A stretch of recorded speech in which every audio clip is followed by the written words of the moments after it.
Important है। यहाँ पर सिद्धार्थ शर्मा जी का क्वेश्चन है, सर डिक्सन टैग को लेकर के बाइंग प्राइस इनकी जो है वो 12,600 की है।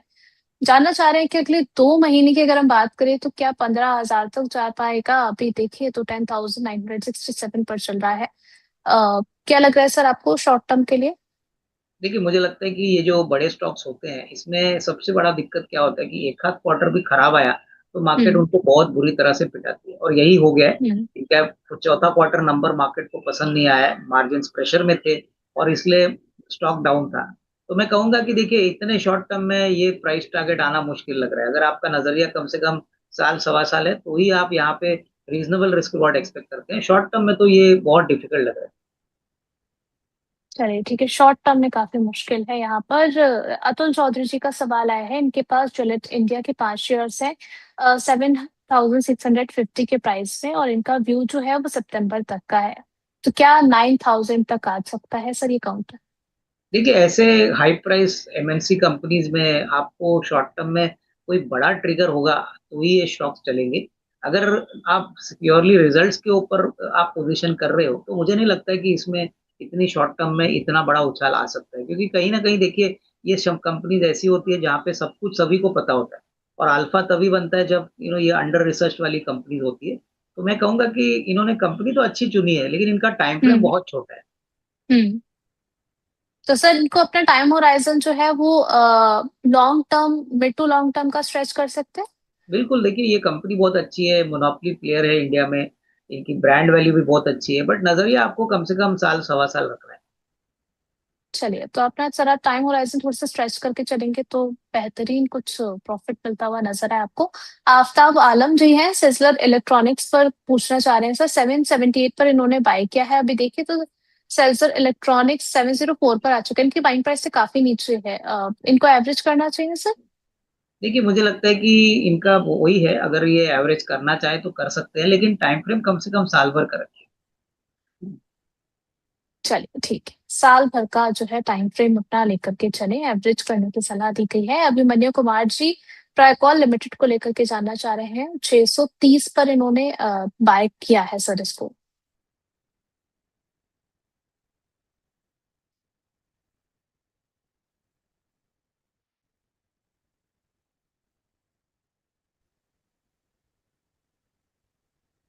अविनाश सर, आपको मेरी आवाज आ रही है? हाँ, आवाज आ रही। जी सर। सर ट्राइकॉल इन्होंने जो है वो बाइंग प्राइस अपनी मेंशन करी है यहाँ पर 630 की, काफी नीचे आ चुका है।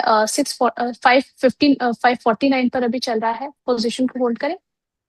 हाँ, अगर 3 to 6 मंथ्स का भी टाइम फ्रेम है तो पोजीशन होल्ड करिए। देखिए, मुझे लगता है कि आगे आने वाले साल में नंबर्स अच्छे आएंगे तो डेफिनेटली इनको वापस अपना रिस्क रिवॉर्ड और अपना जो बाइंग प्राइस है वहां पे डेफिनेटली एक अच्छा एग्जिट मिल सकता है। चलिए ठीक है सर। एक और दर्शक है हमारे, कल्याण ज्वेलर्स को लेकर के पूछना चाह रहे हैं कि क्या यहाँ पर बाय बन सकता है अगले 3 महीनों के लिए? ठीक है, अभी तो मामला थोड़ा सा हम्म। प्रॉब्लमेटिक हो गया, क्योंकि गोल्ड के ऊपर जो नए रिस्ट्रिक्शंस आ गए हैं इससे क्या होगा कि गोल्ड की अवेलेबिलिटी में प्रॉब्लम है, प्लस मैं हम्म। कहूंगा कि गोल्ड की कीमतें भी बढ़ी है। तो कहीं ना कहीं हम्म। 3 महीने का व्यू लेके थोड़ा सा शॉर्ट टर्म होगा, बट हाँ, अगर आपका नजरिया साल भर का है तो ज्वेलरी कंपनीज में मुझे नहीं लगता है कि लोग सोना बंद करेंगे खरीदने के लिए। बट एक क्वार्टर के पॉइंट ऑफ व्यू से मुझे नहीं लगता है कोई बड़ा ट्रिगर है। कल्याण ज्वेलर्स पे सर, इसके अलावा अगर हम कोई और ऐसे स्पेसिफिक स्टॉक या फिर सेक्टर की बात करें तो आप बेहतर अपॉर्चुनिटी किस में देख रहे हैं मिड टू लॉन्ग टर्म के लिए, कि यहाँ पर पैसा लगा दे और 1 साल के लिए बेहतर मुनाफे की जो है उम्मीद करके बैठे?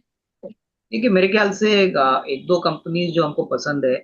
एक तो हॉस्पिटल स्पेस में पार्क मेडी वर्ल्ड है जो करीबन 250 रुपया चल रहा है, और दिसंबर 2025 में इसका आईपीओ हो गया था। बहुत ही बेहतरीन हम्म। नंबर इस साल आ गए, 270 करोड़ का प्रॉफिट, जो पिछले हम्म। साल 218 करोड़ था। तो हॉस्पिटल स्पेस में मुझे लगता है कि ये बहुत बड़ा प्लेयर है, 3800 बेड की कैपेसिटी है। तो यहाँ पे साल भर का हमको लगता है करीबन 350 360 का टारगेट प्राइस आपको मिलेगा। और मैं कहूंगा कि अगर आपके पास थोड़ा सा और पैसा है तो बैंक्स, अगर आपको बेट करनी है तो छोटी बैंक में बैंक ऑफ महाराष्ट्र अच्छा लग रहा है, करीबन 75 77 का रेट है। यहाँ पे भी मुझे लगता है कि अगले 6 12 महीने में कम से कम 100 105 का ये नियर टर्म का टारगेट प्राइस मिल सकता चलिए ठीक है, तो बैंक ऑफ महाराष्ट्र आप देख सकते हैं और पार्क मेरी वर्ल्ड देख सकते हैं। दो काउंटर्स यहाँ पर अविनाश सर की तरफ से निकल करके आए हैं जिन पे आप फोकस करके चल सकते हैं। अच्छे नंबर्स पार्क मेरी वर्ल्ड के अंदर हमें देखने को मिले हैं, और जब आईपीओ आया था तब भी हमने इसको डिस्कस करा था कि आगे के लिए क्या अपॉर्चुनिटी आपके लिए क्रिएट करता है। नेक्स्ट यहाँ पे सर डिफेंस थीम से भी आपसे समझना चाहेंगे, यहाँ पर आपको कुछ अच्छा लग रहा है कोई काउंटर? देखिए, डिफेंस में मुझे लगता है कि जो बड़ी कंपनीज है, जैसे हिंदुस्तान एरोनॉटिक्स है, उसके हम्म। बाद भारत इलेक्ट्रॉनिक्स है, भारत डायनेमिक्स है, शिपिंग कंपनीज में गार्डन रीच है, ये सारी कंपनीज अगर आपका नजरिया 1.5 2 साल है तो आप यहाँ पे एसआईपी कर सकते हो और धीरे धीरे खरीद सकते हो, क्योंकि देखिए अभी जो वैल्यूएशन है वो फेयर टू एक्सपेंसिव है, बट अगर 1.5 2 साल का टाइम फ्रेम आपके पास में है तो एसआईपी से थोड़ा थोड़ा खरीद लीजिए, ये सेक्टर में आगे भी ग्रोथ अच्छा रहेगा। चलिए ठीक है। अतुल चौधरी जी का सर क्यूपिड को लेकर के क्वेश्चन आए हैं, फ्रेश एंट्री यहाँ पर की जा सकती है दिसंबर तक का इनका नजरिया? हाँ ठीक है, आई मीन देखिए नंबर्स तो अभी भी इनके फोर्थ क्वार्टर के काफी अच्छे आ गए हैं और मुझे लगता है कि दिसंबर तक अगर इनका नजरिया है तो डेफिनेटली एक अच्छा रिस्क रिवॉर्ड बन सकता है, बट मैं यही कहूंगा कि शेयर निचले लेवल से काफी भाग चुका है, तो थोड़ा थोड़ा टुकड़ों में खरीदिए और निवेशित रहिए। चलिए ठीक है सर। एक और क्वेश्चन है पाइन लैब्स को लेकर के, 148 पर चल रहा है, इनका सवाल आया है। पाइन लैब्स में 170 पर इन्होंने 800 शेयर दे रखे हैं। देखिए ये एक न्यू एज टेक्नोलॉजी वाली कंपनी है और मुझे लगता है कि कहीं ना कहीं अभी भी जो परफॉर्मेंस है वो इतना अच्छा आया नहीं है, बट फिर भी मैं कहूंगा कि नजरिया अगर साल 1.5 साल का है तो यहाँ पे ये निवेशित रहिए। कंपनी अच्छी है, लेकिन इसको बिजनेस को अभी समझने के लिए और नंबर्स आने के लिए थोड़ा टाइम लगेगा। चलिए ठीक है, तो थोड़ा सा टाइम होराइजन को आप अपने बढ़ा करके चले और निवेशित रहने की यहाँ पर सलाह दी गई है। आगे की डिस्कशन के लिए हमारे साथ यहाँ पर एक और मेहमान जुड़ चुके हैं बैक स्टेज पर, जो है हमें नजर आ रहे हैं। ऋषभ जी, क्या आप मुझे सुन पा रहे हैं? डेफिनेटली। चलिए, बहुत बहुत स्वागत है ऋषभ जी आपका फाइनेंस ज्ञानी पर। Thank you so much Urvashi.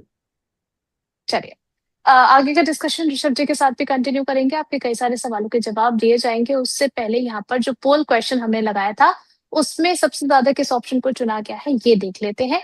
Avinash sir, आपके पास आएंगे इस रिजल्ट्स को लेकर के। सवाल था कि अगर मिडिल ईस्ट टेंशन कम होते हैं तो आपका बिगेस्ट मार्केट बेट क्या होगा, इक्विटी बाजार, क्रूड ऑयल या फिर गोल्ड एंड सिल्वर? सबसे ज्यादा लोगों का मानना है कि 77% लोगों ने वोट किया है इक्विटी मार्केट की तरफ, 19% लोगों का बेट जो है वो गोल्ड एंड सिल्वर की तरफ है, 3% वोटिंग जो है वो क्रूड ऑयल की तरफ लोगों ने की है। अविनाश सर, आपका व्यू?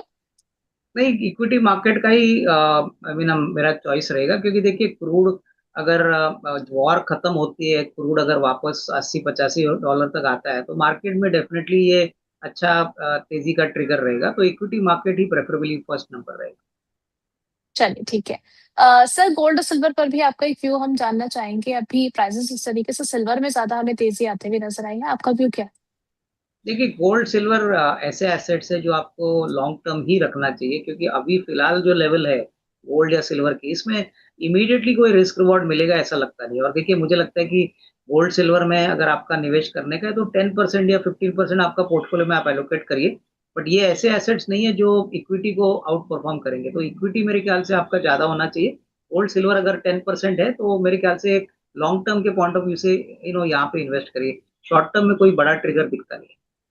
चलिए ठीक है, तो यहाँ पर जो है पोर्टफोलियो एलोकेशन आप इस अकॉर्डिंग अपना करके चल सकते हैं इक्विटी और गोल्ड सिल्वर के अंदर। Thank you so much Avinash sir हमारे साथ जुड़ने के लिए और हमारे कई सारे सवालों के जवाब देने के लिए। सर, आपकी तरफ से डिस्क्लेमर रहेगा? नहीं, जो भी शेयर हमने आज आपके शो पे बात किया है, हो सकता है हमारे क्लाइंटों को हमने वही शेयर्स बताए, मेरी कोई personal position thank you so much sir. नहीं। चलिए, आगे का डिस्कशन कंटिन्यू करेंगे ऋषभ जी